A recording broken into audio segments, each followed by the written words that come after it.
পৃথিবীর মানুষ যখনই চিন্তা করে, যখনই জ্ঞানমুখী হয়, যখনই রিসার্চ করে, তখনই তারা আবিষ্কার করে যে ইসলামই হচ্ছে একমাত্র আল্লাহর সত্যিকার দিন, অথেন্টিক রিলিজিয়ান অফ ইসলাম।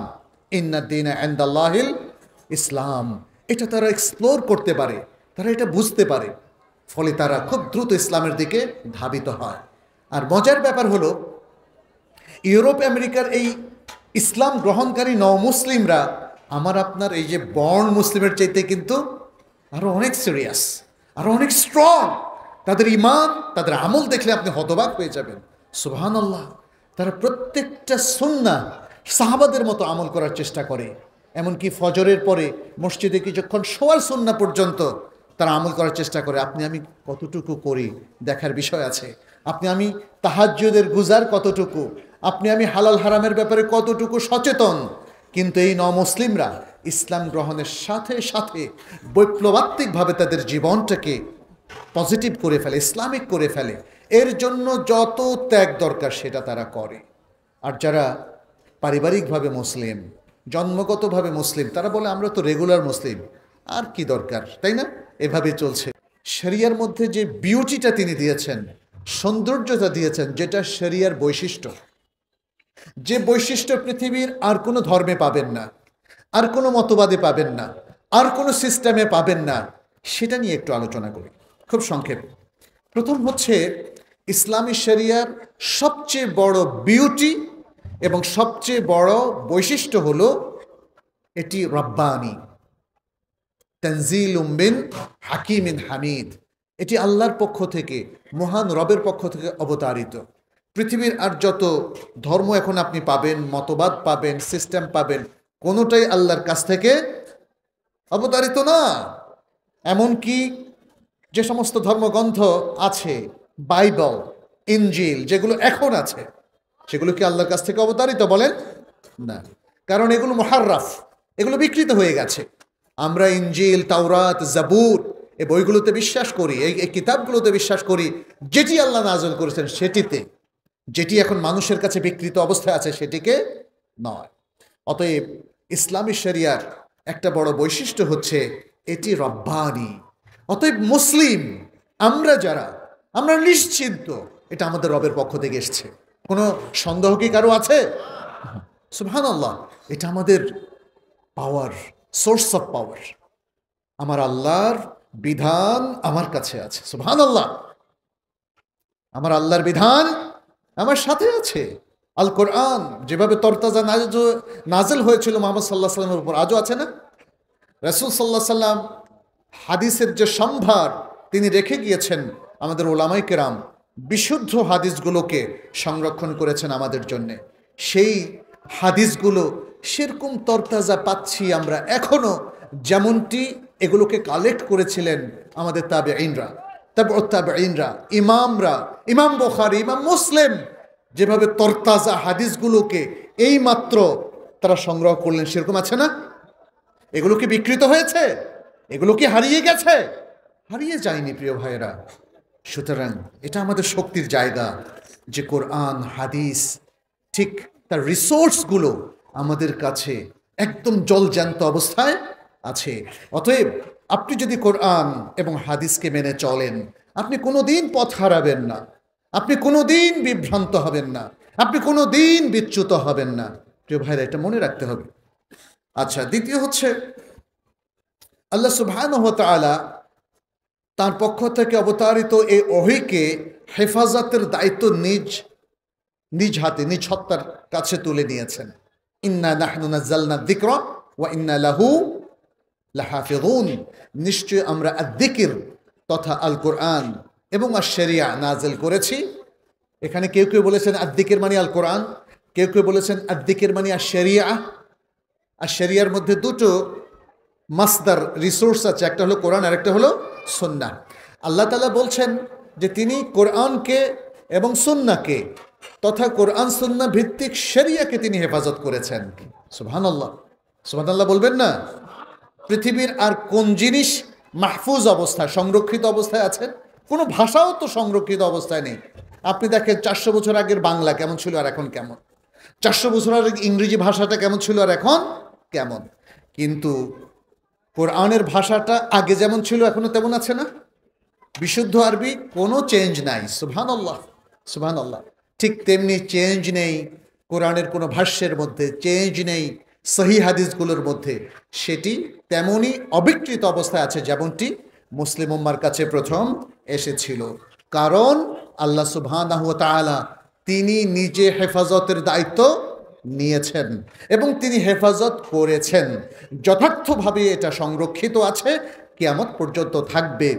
যত ষড়যন্ত্রকারীরাই ষড়যন্ত্র করুক, যত মানুষই এটাকে উৎপাটন করতে চাক, কিন্তু আল্লাহর বিধানকে, আল্লাহর কোরআনকে, রাসূলুল্লাহ সাল্লাল্লাহু আলাইহি ওয়াসাল্লামের সুন্নাহকে কেউ এটা দুনিয়া থেকে বিদায় দিতে পারবে না, মিটিয়ে ফেলতে পারবে না। তৃতীয় যে বৈশিষ্ট্য সেটি হচ্ছে শরিয়ার স্থায়িত্ব।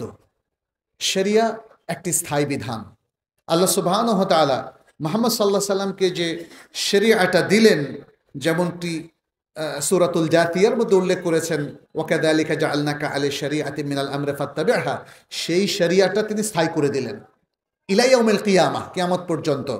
আর কোনো অ্যামেন্ডমেন্ট হবে না, আর কোনো রহিত এখানে কোনো কিছু হবে না। অতএব এটা হলো একটা স্থায়ী বিধান। এবং তাহলে আরেকটা জিনিসও, আরেকটা বৈশিষ্ট্য, চতুর্থ বৈশিষ্ট্যের সাথে চলে আসে, তাহলে সব যুগের এবং সব স্থানের সাথে উপযোগী করে তিনি এই শরিয়াটা দিয়েছেন। ফলে এমন বলা যাবে না যে 100 বছর পরে এটা অচল, এমনও বলা যাবে না যেটা আগে চলতো এখন চলবে না। বরং এটা হলো ইসলামী শরিয়ার বৈশিষ্ট্য, যে এটা রাসূল সাল্লাল্লাহু আলাইহি সাল্লামের উপর যখন নাজিল হলো তখন থেকে নিয়ে প্রতিটা মাসে, প্রতিটা বছরে, প্রতিটা শতাব্দীতে, প্রতিটা দশকে এবং কিয়ামত পর্যন্ত সব সময়ের জন্য এটি উপযোগী এবং প্রতিটা স্থানের জন্য এটা উপযোগী। কেউ বলবেন না যে এটা শুধু মক্কা মদিনার জন্য উপযোগী, আমাদের বাংলাদেশের জন্য উপযোগী না, নাকি? এটা কি বলা যাবে? এটা ইউরোপ আমেরিকার জন্য উপযোগী না। ইউরোপ আমেরিকার অতি বুদ্ধিমান মানুষগুলো তারা মনে করে যে না, আমাদের কোরআনের দরকার নাই, হাদিসের দরকার নাই। ফলে অধিকাংশ মানুষ এখন কোরআন হাদিসের অনুশাসন থেকে বাইরে। তবে যারাই কোরআন হাদিস নিয়ে গবেষণা করে, আপনারা লক্ষ্য করবেন ইউরোপ এবং আমেরিকাতে তারা কিন্তু ইসলাম গ্রহণ করে ফেলছে। ওখানে স্ট্রিট দাওয়া বলে একটা কথা আছে। আপনি একজন ব্যক্তিকে বুঝাচ্ছেন, সে বুঝতে বুঝতে বলল, ইয়াস, ওকে, আই বিলিভ নাও ইন আল্লাহ। হ্যাঁ, এটা তো মহাসত্য। দেখেন, মানুষ যত আলোকিত হয় অনেক সময় সে আলোটা খুব দ্রুত ক্যাচ করতে পারে। এই জন্য ইউরোপ আমেরিকার মানুষ সেখানে ব্যাপক হারে ইসলাম গ্রহণ করছে, যদিও অধিকাংশ মানুষ এখনো দূরে, এটা সত্য। কিন্তু আপনারা দেখবেন যে এখনো যদি সার্চ করেন গুগলে, দেখবেন যে ফার্স্ট গ্রোয়িং রিলিজিয়ন কোনটা? ইসলাম। ইসলাম আর শরিয়া আল ইসলামিয়া। পৃথিবীর মানুষ যখনই চিন্তা করে, যখনই জ্ঞানমুখী হয়, যখনই রিসার্চ করে, তখনই তারা আবিষ্কার করে যে ইসলামই হচ্ছে একমাত্র আল্লাহর সত্যিকার দিন, অথেন্টিক রিলিজিয়ন অফ ইসলাম। ইন্নাদ দীনা ইনদাল্লাহিল ইসলাম। এটা তারা এক্সপ্লোর করতে পারে, তারা এটা বুঝতে পারে, ফলে তারা খুব দ্রুত ইসলামের দিকে ধাবিত হয়। আর মজার ব্যাপার হলো, ইউরোপ আমেরিকার এই ইসলাম গ্রহণকারী নও-মুসলিমরা আমার আপনার এই যে বর্ণ মুসলিমের চাইতে কিন্তু আরো অনেক সিরিয়াস, আরো অনেক স্ট্রং। তাদের ঈমান, তাদের আমল দেখলে আপনি হতবাক হয়ে যাবেন। সুবহানাল্লাহ। তারা প্রত্যেকটা সুন্নাহ সাহাবাদের মতো আমল করার চেষ্টা করে। এমনকি ফজরের পরে মসজিদে কিছুক্ষণ শোয়ার সুন্নাহ পর্যন্ত তারা আমল করার চেষ্টা করে। আপনি আমি কতটুকু করি দেখার বিষয় আছে। আপনি আমি তাহাজ্জুদের গুজার কতটুকু, আপনি আমি হালাল হারামের ব্যাপারে কতটুকু সচেতন। কিন্তু এই নও-মুসলিমরা ইসলাম গ্রহণের সাথে সাথে বৈপ্লবাত্মিকভাবে তাদের জীবনটাকে পজিটিভ করে ফেলে, ইসলামিক করে ফেলে। এর জন্য যত ত্যাগ দরকার সেটা তারা করে। আর যারা পারিবারিকভাবে মুসলিম, জন্মগতভাবে মুসলিম, তারা বলে আমরা তো রেগুলার মুসলিম, আর কি দরকার, তাই না? এভাবে চলছে। প্রিয় ভাইরা, যাই হোক, এরপরে আরেকটা যেটা আমি বলবো সেটি হচ্ছে ইসলামী শরিয়া, পঞ্চম বা ষষ্ঠ যেটাই বলি না কেন, এটা হলো পৃথিবীর তাবৎ সব কিছুর মধ্যে দৃষ্টান্তমূলক। Role model. ইসলামটা অন্য সবার জন্য রোল মডেল। অর্থাৎ আপনি আর সবখানে যেটা দেখবেন অন্য ধর্মে, আমি কোনো সুনির্দিষ্ট ধর্মের নাম বলবো না, কিন্তু আপনারা জানেন অনেক ধর্মে দেবদেবীর যৌনলীলার কথা আছে, আছে না? অনেক ধর্মের লোকদেরকে, পাদ্রীদেরকে দেখবেন যে তাদের চারিত্রিক স্খলন। মুসলমানদের মধ্যে যদি কোনো স্খলন দেখেন সেটা তার ব্যক্তিগত ব্যাপার, এটা ইসলাম এর জন্য দায়ী নয়, তাই না? কোরআন হাদিস পড়ে কে খারাপ হয়? হয় না। কোরআন হাদিস হচ্ছে বেনিফিটে ভরপুর, কল্যাণে ভরপুর। সে কল্যাণ যদি আপনি অর্জন করতে না পারেন, এটা আপনার প্রবলেম, আপনার ব্যর্থতা, এটা কোরআনের ব্যর্থতা না। ইসলাম থেকে যদি আপনি বেনিফিট তুলতে না পারেন, এটা আপনার ব্যর্থতা, এটা ইসলামের ব্যর্থতা না। শরিয়া থেকে যদি আমরা কল্যাণ অর্জন করতে না পারি, তাহলে এটা যারা শরিয়া পেয়েছে অথচ এটাকে ইউজ করতে পারলো না, বেনিফিট নিতে পারলো না, এটা তাদের ব্যর্থতা, তাই না? আজকে কত জিনিসই তো, বাজার থেকে আপনি একটা জিনিস কিনে নিয়ে আসলেন, এটা ফেলে রাখলেন বাসায়, বেনিফিট অর্জন করতে পারলেন না। আপনাকে তো সেটা প্রপারলি ইউজ করতে জানতে হবে, তার ম্যানুয়াল অনুযায়ী সেটাকে ইউজ করতে হবে। ইসলামটাও তাই। ইসলামের ম্যানুয়াল হচ্ছে দুটো মাত্র, কোরআন এবং সুন্নাহ। ইসলাম থেকে যদি সর্বোচ্চ বেনিফিট কেউ তুলতে চায়, ইসলাম বলতে ইসলামী শরিয়া থেকে, তাহলে এই দুটো ম্যানুয়াল আপনাকে ফলো করতে হবে। আদারওয়াইজ ইসলাম থেকে বেনিফিট তোলার আর কোনো পথ নাই। প্রিয় ভাইরা, এটা একটু বুঝতে হবে, মাথা একটু সেট করতে হবে। আপনি আপনার জীবনের প্রত্যেকটা পদক্ষেপে, এই যে 4টা স্তর বললাম না শরিয়ার, ঈমান এবং আকীদা, ইবাদত, আখলাক এবং মুআমালাতে হালাল হারাম, এই 4টা এরিয়ার প্রত্যেকটা ইভেন্টে, প্রত্যেকটা স্টেপে আপনি এই দুটো ম্যানুয়াল ফলো করেন, আপনি পথ হারাবেন না, আপনি ব্যর্থ হবেন না। অবশ্যই আপনি আল্লাহর প্রিয় বান্দা হবেন যদি আপনারা এই ম্যানুয়াল, শরিয়ার এই দুটো ম্যানুয়াল ফলো করেন। আসলে ম্যানুয়াল মূলত একটাই, সেটা হলো ওহির প্রথম ভার্সনটা হলো কি? কোরআন, আর সেকেন্ড কোরআনের ব্যাখ্যাটা হলো সুন্নাহ, ব্যাস। সুতরাং ম্যানুয়াল মূলত একটা হলো সংক্ষিপ্ত, আরেকটা হলো বিস্তারিত, এবং এটি বাস্তব ভিত্তিক। এটা শরিয়ার আরেকটা বৈশিষ্ট্য, এটি হলো বাস্তব ভিত্তিক, ফলে বাস্তবতার সাথে মিলে যায়। আপনি কোরআন সুন্নাহকে দেখেন, যে কোনো জায়গায় ফিট করতে পারছেন, যে কোনো উদ্ভূত পরিস্থিতিতে সমাধান বের করতে পারছেন। যদি অবাস্তব হতো তাহলে সমাধান আমরা বের করতে পারতাম না। সব কিছুর মধ্যে এটা মধ্যম পন্থাবলম্বী। এই জন্য আল্লাহ তাআলা এই কোরআনকে, সুন্নাহকে যারা ফলো করে তাদেরকে বলছেন উম্মাতান ওয়াসাতা, ওয়া কাযালিকা জাআলনাকুম উম্মাতান ওয়াসাতা। অনুরূপভাবে তোমাদেরকে মধ্যম পন্থাবলম্বী উম্মাহ হিসাবে আমরা তৈরি করে দিয়েছি, কারণ আপনারা কোরআন এবং সুন্নাহকে ফলো করেন। এটাও হচ্ছে ব্যালেন্সড। মধ্যম পন্থাবলম্বী সবসময় ব্যালেন্স। ইফরাত, বাড়াবাড়ি, তাফরিত, ঘাটতি, কোনোটার দিকে মুসলিম যায় না, এবং কোরআনও যায় না, সুন্নাহও যায় না। অতি বাড়াবাড়িও নয়, আবার ঘাটতিও নয়। আপনি এমন সালাত পড়লেন যে দুনিয়ার কোনো কাজ ভুলে গেলেন, রাসূল সাল্লাল্লাহু আলাইহি ওয়াসাল্লাম নিষেধ করেছেন না এটা? আপনি সারা দিন মানে দিনের পর দিন শুধু সিয়াম পালন করেন, ভাঙেন না, রাসূল সাল্লাল্লাহু আলাইহি ওয়াসাল্লাম নিষেধ করেছে না? এটাকে বলা হয় আত-তানাত্তুর। রাসূল সাল্লাল্লাহু আলাইহি ওয়াসাল্লাম নিষেধ করেছেন তানাত্তুর থেকে, অতি মাত্রায় ইবাদত পালন করা থেকে নিষেধ করেছেন, ব্যালেন্স রক্ষা করতে বলেছেন। আবার একদল মানুষ কি করে? সালাত পড়ে না ঠিক মতো, আবার কি রোজা রাখে না ঠিক মতো, সিয়াম রাখে না, নিষেধ করেছেন না রাসূল সাল্লাল্লাহু আলাইহি ওয়াসাল্লাম? তিনি কি বলেন নাই? কঠিন কথা বলেন নাই? আল আহাদুল্লাযী বাইনানা ওয়া বাইনাহুমা আস-সালাহ ফামান তারাকাহা ফাকাদ কাফারা। তাদের এবং আমাদের মধ্যে, অর্থাৎ অমুসলিম এবং মুসলিমদের মধ্যে পার্থক্য হচ্ছে সালাত। যে সালাত তরক করলো সে কুফরি করলো। তাহলে দেখেন সব কিছুর মধ্যে ইসলামী হচ্ছে ব্যালেন্স, কোরআন হচ্ছে ব্যালেন্স, হাদিস হচ্ছে ব্যালেন্স, ইসলামী শরিয়া হচ্ছে ব্যালেন্স। এটা কোনো একটা প্রান্তিক সীমানার দিকে আমাদেরকে টেনে নেয় না, এটা সবসময় ওয়াসাত, মাঝখানে আমাদেরকে রাখে। আর মাঝখানটাই হলো আস-সিরাতাল মুস্তাকিম, আস-সিরাতাল মুস্তাকিম। ফলে এই যে সুন্দর সুন্দর বৈশিষ্ট্য, সেটি আমরা এখানে পাচ্ছি। দু একটা কায়দা বলে শেষ করছি। মূলনীতি তো অনেক, কয়টা বলবো আমরা, তাই না? অনেক মূলনীতি, শুধু কয়েকটা বলি।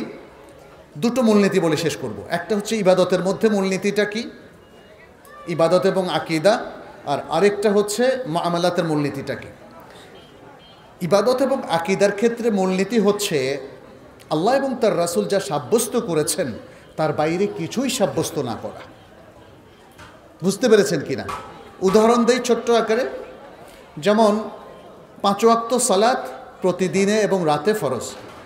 আপনার কি অধিকার আছে যে সবাই মিলে সলা পরামর্শ করে যে আজকে তো আমাদের সময় আছে, তাহলে আজকে ষষ্ঠ আরেকটা ওয়াক্ত চালু করি? পারবেন?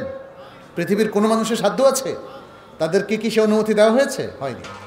আল্লাহর যে নামগুলো আছে কোরআনে এবং সুন্নায় পেয়েছি আমরা, সেটা অবশ্যই 99 নামেরও আরও অনেক সংখ্যক বেশি নাম। এই নামগুলোর অতিরিক্ত আপনি যদি বলেন আল্লাহকে আদর করে আরেকটা নাম দেব, পারবেন? হ্যাঁ, যদিও আমাদের উপমহাদেশের মানুষ খোদা দিয়েছে, সেটা তো হয়তো তাদের কি উদ্দেশ্যে দিয়েছে আল্লাহু আলাম, এটা ফার্সি ভাষা থেকে এসেছে। যিনি নিজে নিজে এসেছেন এরকম একটা জিনিস থেকে তারা নাম দিয়েছে খোদা। কিন্তু খোদা কি আল্লাহর নাম? এটা কি আল্লাহর নাম হিসেবে স্বীকৃতি পাবে? পাবে না। তাহলে ঈমান এবং আকীদার ক্ষেত্রে মূলনীতি হচ্ছে আল্লাহ এবং তার রাসূল যা সাব্যস্ত করছেন তার অতিরিক্ত কোনো কিছু সাব্যস্ত না করা। অতিরিক্ত সাব্যস্ত করলে সেটা কি হবে? বেদাত হবে, আকীদার বেদাত হবে অথবা ইবাদতের বেদাত হবে। এবং এই অতিরিক্ত সাব্যস্ত করাটা পাপ হবে, আপনাকে জাহান্নামের দিকে নিয়ে যাবে। মুআমালাতের মধ্যে শেষ কায়দাটা বলে আমি আমার আলোচনা শেষ করব, সেটা হচ্ছে আল আসলু ফিল আশিয়াই আও ফিল মুআমালাতি আল ইবাহা। মুআমালাতের মধ্যে মূলনীতি হচ্ছে ইবাহা, সব জায়েজ, ইল্লা মা হাররামাহুল্লাহু ওয়া রাসূলুহু সাল্লাল্লাহু আলাইহি ওয়াসাল্লাম। আল্লাহ এবং তার রাসূল সাল্লাল্লাহু আলাইহি ওয়াসাল্লাম যা হারাম করেছেন এর বাইরে আর সব কিছু কি হালাল এবং মুবাহ। অতএব জীবনটা কিন্তু কঠিন করে দেওয়া হয় নাই, ইবাদতকে লিমিটেড করে দেওয়া হয়েছে, রেস্ট্রিকশন আরোপ করা হয়েছে যেন প্রত্যেক মানুষ নতুন নতুন ইবাদত করে এসে আমাকে আপনাকে আবার ব্যস্ত করে না ফেলে। আল্লাহ নিজের হাতে ইবাদতের মূল সাব্যস্ত করার নিয়ন্ত্রণটা রেখেছেন। তা না হলে হঠাৎ করে যদি আরেকজন এসে বলে ভাই আপনাদের উপর এখন 50 ওয়াক্ত আবার ফরজ করে দেওয়া হলো, কী অবস্থা হবে বলেন তো? এটা আল্লাহর হাতে রেখেছেন আল্লাহ। আর মুআমালাতের ক্ষেত্রে সহজ, আপনি এটা করতে চান, ওখানে বেড়াতে যেতে চান, এভাবে বাড়ি করতে চান, সব জায়েজ। This is the beauty of শরিয়া, বিউটিফুল অ্যাপ্রোচ অফ শরিয়া। কি বলেন, ঠিক কি না? সুতরাং আসুন এই শরিয়ার কাছেই আমরা আত্মসমর্পণ করি। মূলত শরিয়াকে অনুসরণ করা মানে হচ্ছে আল্লাহর কাছে আত্মসমর্পণ করা, এই ঘোষণা দেওয়া যে আমরা আল্লাহর অনুগত বান্দা। আল্লাহর অনুগত বান্দা হওয়ার মধ্যেই আমাদের সাফল্য, আমাদের দুনিয়া এবং আখিরাতের কল্যাণ। আল্লাহ যেন আমাদেরকে সেই কল্যাণ দান করেন, আল্লাহ যেন আমাদের জীবনে বারাকা দান করেন, আল্লাহ যেন ইসলামী শরিয়ার জ্ঞানকে সঠিকভাবে অর্জনের তৌফিক দান করেন এবং সেই শরিয়া আমরা আমাদের জীবনের সর্বক্ষেত্রে ফলো করার তৌফিক আল্লাহ যেন দান করেন। আল্লাহ যেন এই আয়োজনকেও কবুল করেন। আপনারা যারা এখানে এসেছেন, আল্লাহ যেন আপনাদের জীবনে, আপনাদের পরিবার পরিজন এবং আপনাদের হালাল ইনকামে আল্লাহ বারাকা দেন। আল্লাহর কাছে আমি কাই মনোবাক্যে সে দোয়া করছি। হাদা সাল্লাল্লাহু সাল্লাম আলা নবিয়িনা মুহাম্মদ ওয়া আলা আলিহি ওয়া আসহাবিহি আজমাইন।